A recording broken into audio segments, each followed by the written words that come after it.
కాంగ్రెస్ పాలనలో తెలంగాణ తిరోగమనం, రెవెన్యూ మిగులు నుంచి లోట్లోకి రాష్ట్రం, కోవిడ్ నుంచి కోలుకున్న దెబ్బకొట్టిన కాంగ్రెస్, రెండేళ్లలోనే భారీగా పడిపోయిన ధాన్యం ఉత్పత్తి, తేల్చి చెప్పిన ఎకనామిక్ సర్వే 2025-26.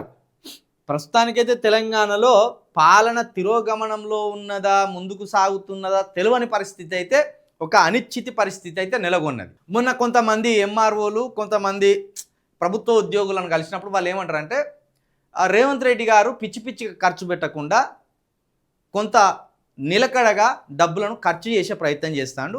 దానివల్ల చూడడానికి మనకి ఏమై అనిపిస్తుందంటే అభివృద్ధి ఆగిపోయింది అనిపిస్తుంది అని ఆయన చెప్పిండు. ఆయన చెప్పింది కూడా ఒక కాడికి నాకు నిజమే అనిపించింది. ఎందుకంటే రైతు బంధు ఆనాడు కేసీఆర్ గారు అందరికీ ఇచ్చిండు. దానివల్ల సంపన్నులకు మరింత సంపద వచ్చి పోగుబడ్డట్టు అయింది. ఇక భూమి ఎకరము ఉన్న వాళ్ళకు ఏదో అంత తూతు మంత్రంగా 5,000 10,000 ముట్టినాయి. కానీ 100 ఎకరాలు ఉన్న వాళ్ళ దగ్గరికి కొన్ని కోట్ల డబ్బులు పోయినాయి. ఇప్పుడు అట్లా వృధాగా పోయే కోట్ల డబ్బులను రేవంత్ రెడ్డి గారు అదుపు చేసిందని అన్నాడు ఆయన. ఇది పాయింట్ అని చెప్పింది, సరైన పాయింట్. ఇప్పుడు రైతు బంధు అందరికీ రాలేదు కావదా, కాబట్టి వాళ్ళకి అసంతృప్తి ఉంటుంది, అక్కడ సంక్షేమం ఆగినట్టు అనిపిస్తుంది. కానీ రైతు బంధు ద్వారా కొన్ని కోట్ల రూపాయల అక్రమం జరిగింది, కొన్ని కోట్ల రూపాయలను వృధాగా భూస్వాములకే కట్టబెట్టింది అనేది ఇది 100కు 100% నిజం. ఇది అందరూ ఒప్పుకోవాల్సిన నిజం. ఈ విషయంలో ఇప్పుడు రేవంత్ రెడ్డి గారిని కొంత అప్రిషియేట్ చేయొచ్చు మనం. అది ఇక మిగిలినవి హామీలు అయితే ఆయన నెరవేర్చలేదు. 6 గ్యారంటీలకు సంబంధించి హామీలు నెరవేర్చలేదు. ఒక ఫ్రీ బస్సు తప్పించి మిగతా ఏ హామీలు కూడా నెరవేర్చలేదు.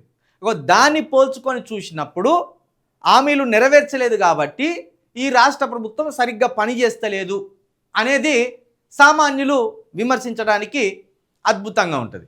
కాకపోతే రైతు బంధు లాంటి పథకం, ఒక గొప్ప పథకంతో అంత గొప్ప అవినీతి కూడా జరిగింది. అందులో ఒక గొప్ప పథకం తీసుకొచ్చి ఒక గొప్ప అవినీతి జరిగింది అందులో. ఉదాహరణకు కేసీఆర్ గారి దగ్గర నుంచి మొదలు పెడితే చిట్ట చివరి ఎమ్మెల్యే ఎవరు ఉన్నారో వాళ్ళందరికీ రైతు బంధు ముట్టిందే.